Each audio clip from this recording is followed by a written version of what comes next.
Welcome to another edition of our Parks and Recognize interview series. Thank you for helping us celebrate and recognize the remarkable Parks and Rec pros who foster community spirit, inspire engagement, and ensure that everyone has equal access to parks and wellness activities in their communities. In each episode, we'll sit down with passionate Parks and Rec professionals to explore the crucial work they do, their journey in Parks and Recs, and the passions that drive them to do what they do. I'm your host, Atis Mosenipur, VP of Marketing at Xplor Recreation, and today I'm joined by our very special guest, Tyler Agee of the city of Duncanville, Texas. Thanks for joining us today, Tyler. No problem, sir. Thank you for having me. It's a pleasure.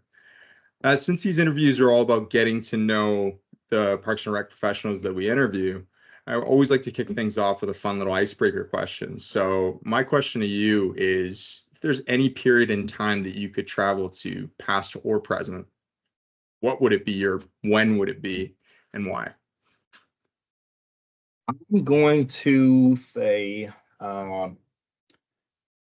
this may actually be an unpopular opinion. I'm going to say 1960s to 70s. I feel like those that timeline, probably like when my parents were younger, being born when thought of, right? I feel like those times were a lot simpler, and not trying to take back all the progress that the world has made, but I feel like those times were a lot simpler. I think it would be an amazing time to be alive and experience the world change and see all those things. And I'm not even thinking about like if I could remember or know what's going to happen in the future, but to see that stuff in person, I think would have been a pretty amazing part of your life, like things that you'll never forget. So that's what I would choose. 1960, 70. I think that'd be a fun time to be alive. I love that. Yeah. Simpler times for sure. I mean, there's so much beauty that comes with the innovation and technology, but that now we're flooded with information in so many different ways. Everything's go, go, go. So probably a lot more relaxed those days.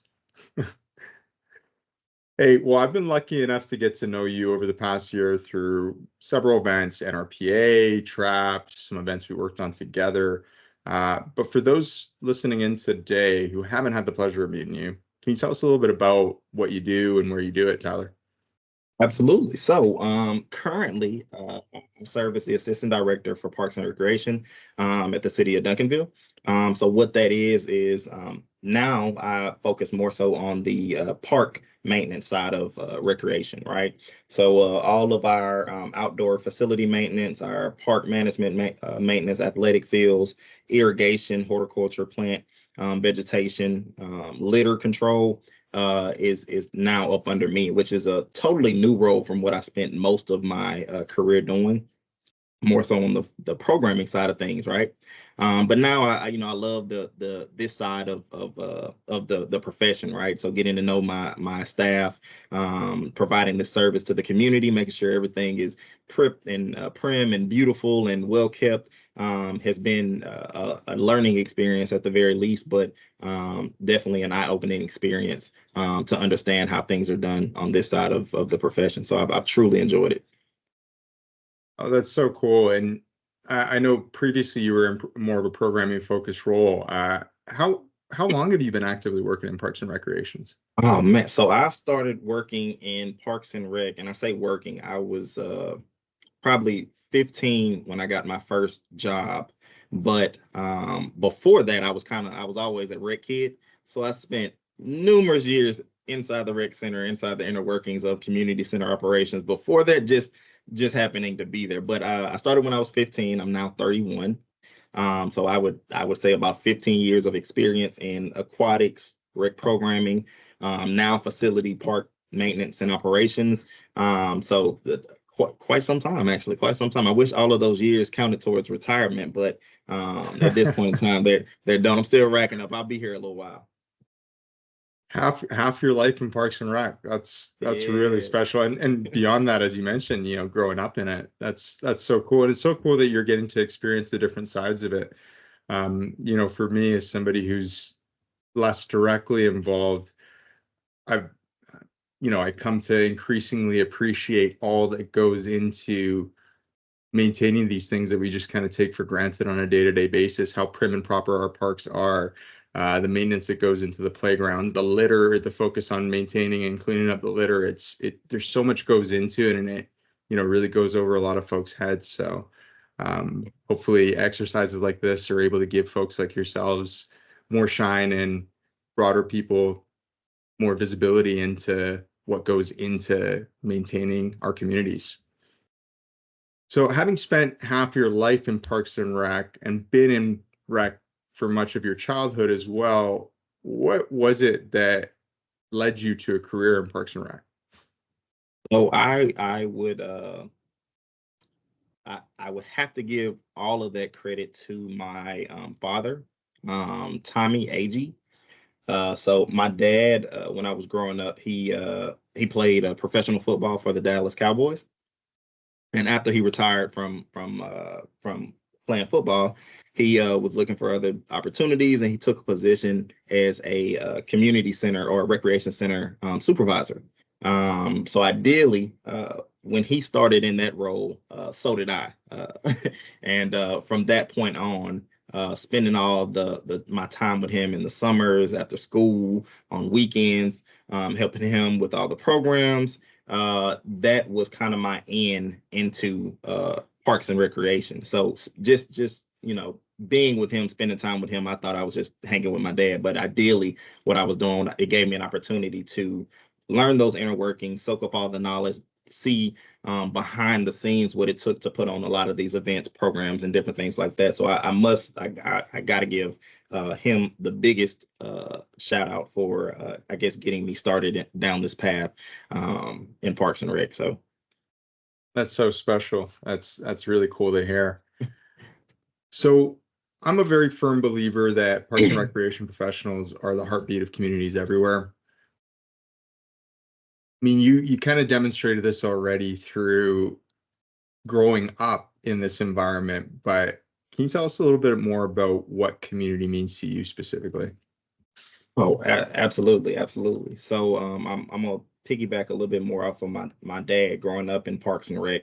I was able to see him impact individuals, groups of people, in such positive ways. Right, he came into a rundown, non-affluent community, and basically was the catalyst to change in that area. So starting with the youth, making sure that they knew about respect, making sure that they knew that he was there for them. Even the employees, I got so many, I guess, additional siblings now from that he hired working in the Parks and Rec that I used to hang out and see as a older sibling, look up to, hang out with, right? So I guess community to me is just fostering those connections and relationships, the support through the experience that Park and Rec provide. That's what it kind of means to me and resonates with me. That's really cool to hear. And hey, Tyler, those folks you mentioned, those kind of siblings of yours, are many of them still in Parks and Rec? So what's interesting enough, they are not all in Parks and Rec, but they are really involved in city management. So a lot of them took different civic routes. So judges, clerks, lawyers, public works, they're all still very heavily involved in sports. So a lot of them are coaches. They're doing quite well for themselves. So I will say that again, that connection and those relationships, I think getting involved in recreation for them has changed the trajectory of their lives as well, as opposed to what could have been if they hadn't have been involved like they were. So, Wow, I love that. And what kept you specifically on the Parks and Recreation path? oh man, that's a good question. So I think when I started working as a lifeguard, I definitely wouldn't have banked on still being here, right? Like still being in Parks and Rec. But I guess growing up, being able to create a lot of those same experiences for you and other people as my dad did, I saw a lot of what he did kind of coming through in what I was doing. And I really love that. It kind of sparked a passion for me growing up. So I ended up wanting to go to college to be a pediatrician, but I was like, this might be a little bit long long school journey for me, and I don't know if I'm okay with that. And then I'd only be technically dealing with sick kids. Do I really want to do that? For a long time. So I ended up changing my major like sophomore year, and ended up taking the sports and leisure services route for a degree, and haven't looked back since. So I got involved in intramurals and rec management, and have loved every step of it. So. Well, I'm sure your community is very fortunate for that pivot you made. Hey, I in the time I've gotten to know you, I know you to be a very modest and humble individual. So this may be a little uncomfortable, but I'm going to push you on this. Share a couple of your proudest moments in your career as a Parks and Rec professional, and tell us a little bit about what made them so special to you. Okay. So I do think, first of all, I appreciate the compliment, and I will say that I personally kind of struggle more so with a lot of like imposter syndrome in my current role than I probably should. Like just understanding that, hey, I'm here, I'm doing well, I'm doing what I'm supposed to. So coping with that has been a journey in itself. But I definitely will say that probably some of my proudest moments would be passing just about any certification that I test or that I have to take. So the CPRP certified park and recreation professional, certified playground safety inspection. So passing those tests are huge accomplishments in our profession, and I've done both. Definitely was no easy feat, and I must pat myself on the back for doing that. I guess some other accomplishments would be I just recently graduated with my MBA in business. So that was a huge thing for me. Yeah, thank you. That was a journey in itself. I appreciate my family for supporting me. Every job I've had has been supportive. So those are things that I definitely am proud of. I guess the biggest moments is I've worked for quite a few organizations at this point in time. So connecting with the people, my employees, right? So once I gain their respect as a leader, I know being so young in the field in such, I guess, high positions, it's been a struggle to kind of connect and get people to kind of follow me. They don't coming in, they don't see the experience or trust that I'm going to be the best leader. But I guess once I get over that hump of gaining their trust, I guess that's probably my biggest or my proudest moments in this position, right? So like I've worked with people from 60 about to retire to 20, 22, 23, just now starting off in their career. And I can tell the difference from when I first get into a new position to when they are all in, right? They're like, okay, so I see what you were trying to get me to do. I trust that you got my best interest at heart, and I'm here to help you make your job easier so that you can make my job easier. It's just been a wonderful thing to see that in so many different places. So that's probably my biggest moment, right? And you should be proud. And it's tough as in leadership roles as well, because the impact isn't maybe as directly noticed, but by being in that leadership position and by working well with the folks that work with you and report into you, that impact that you have on your community is even broader. So that's really special to hear. Thanks for sharing that, Tyler. No problem. Now, we've had the pleasure of working together outside of the work you do directly for the city of Duncanville, but as part of the association work that you do. Now, it always blows my mind when I talk to folks like yourself, Sydney Elliott from the city of DeSoto, and many others, when I hear, well, you're the father of four, you're going through school, you have your day job, and on top of that, you volunteer the little time that you have to provide more to your community through the work you do with Mills. Can you take a moment to maybe talk a little bit about what Mills is, how you got involved, and what that means to you? Absolutely. So Mills is the Texas Recreation and Park Society branch for minorities in leisure service. That's what Mills stands for. And ideally, it is a platform for individuals that have a minority background to come together and connect and see each other in roles and positions and network amongst the state of Texas. I think representation plays a huge aspect in success of a lot of different people. So seeing somebody like you from your background, from your area, that struggles with the same things that you struggle, can catapult someone's career, seeing that they overcame it and now believing that I can also overcome those things as well. So I think that's what Mills stands for, and which is part of the reason why I wanted to get involved in it. Thanks to Sydney, Elliot, and Monty Whitestone is probably the first person I met, and that was probably 3 or 4 years ago, who got me involved in Mills. So big shout out to them.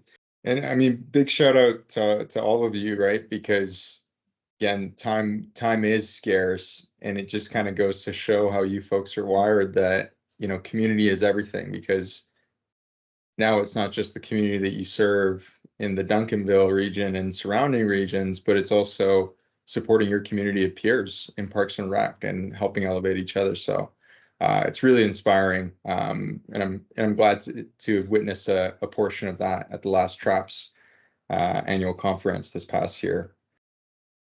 Let's talk a little bit more about yourself, though, Tyler. When you're not busy doing all these things, when you're not busy doing your day job, now thankfully you're out. I guess, is there any more schooling to be had, or are you done with that one? Absolutely not. I think I am a hanging little up bit more my time. my captain tassel.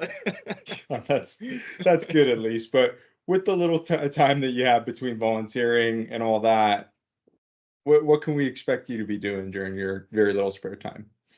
Oh man. So I guess for the most part, I'm going to be spending a lot of that time with family. I know I do put a lot of work into my profession, my professional career, but I also have to keep in mind that those 4 little ones, they need me as well, right? They need me at home.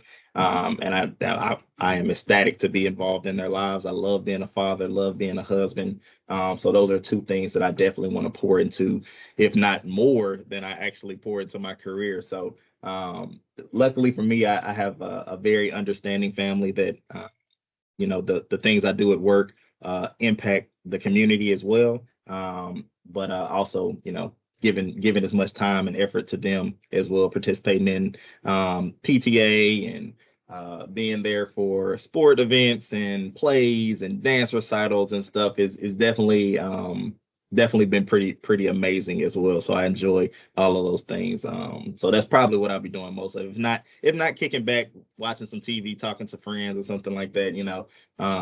Dallas, the Mavs are doing pretty good in the playoffs this year, so we've been keeping up with that. So Fingers crossed for y'all. Yeah. Yeah, I mean, it's like I said, you always impress me. And I mean, when we met in NRPA, I think we probably spoke about family for a good 2 hours, and it's just fascinating to me that with all that you're doing, you're still making time, not just for your community, but for your family as well, and your large family at that. Hey, do you think any of the younger generations of Agee will be Parks and Rec professionals? Oh, I surely hope so. That would be nice to have a couple generations of them just continuing this legacy. So I'm hopeful. I'm not gonna push it on them too much, but I feel like as much as they're involved, like I was involved, that they'll probably start leaning towards it eventually. I hope so too. That's really special. Hey, Tyler, last question for you before we wrap up here. As a Parks and Rec professional, and as somebody who really cares about helping and supporting your peers, is there any advice you want to share with anybody who's listening in today? I think what is going to resonate with most people is a quote that if you're doing something that you love to do, you'll never work a day in your life. And I can't remember the first time I heard that, but I'm almost positive my dad told it to me way back when. And that has kind of stuck with me, right? make sure what you're doing in this field or another field, another profession, is not only making you, enough to make a living, but making you happy, right? It's pouring into you, what you're pouring into the community. I think that's going to be the biggest thing I leave with everyone, right? I love what I do. I love impacting the people, love working with my staff and employees. And it at the end of the day, it makes me feel fulfilled doing this work. It's not stressful or overwhelming, although the job can be. When I think back to why I got into this and how it impacts others, it just grounds me to let me know that I can keep going and keep doing what I'm doing. So that's what I would leave with the up and coming generation, people looking to get into this field, or even people involved. So I think it's so valuable to anybody, regardless of how long they've been in the profession or if they're just dipping their toes into it, and beyond the profession of Parks and Rec. As you kind of touched on, it's a lot of work. Parks and Rec professionals, every single one of them that I talk to, wear at least 15 hats at any given time. And it's not always a job that gets a lot of thanks or recognition either. for sure. Even though it's so valuable and impactful to communities everywhere, which is a shame in and of itself. And hopefully we can change that and give more light to everything that y'all do. But to endure those ups and downs and those struggles, I think you really have to love what you do and really value the impact you're having on community, because those things don't matter when you have that end goal in sight and you enjoy what you're doing. Those things are just fun obstacles to get over, in my opinion. I like that. Well, hey, Tyler, I'm always thankful for any time with you. I'm grateful that we got the chance to meet at NRPA through our good friend Sydney Elliott, and really look forward to seeing you again at this year's conference, or hopefully sooner. Yeah, for sure. Thanks again for all that you do to foster community, both in your local community and for your peers across Texas State and the nation even. So thanks. No problem, sir. Thank you again for having me, and give yourself a pat on the back as well, sir. So I appreciate you for starting this platform to shed some light on what we do. I appreciate you, sir. Thank you.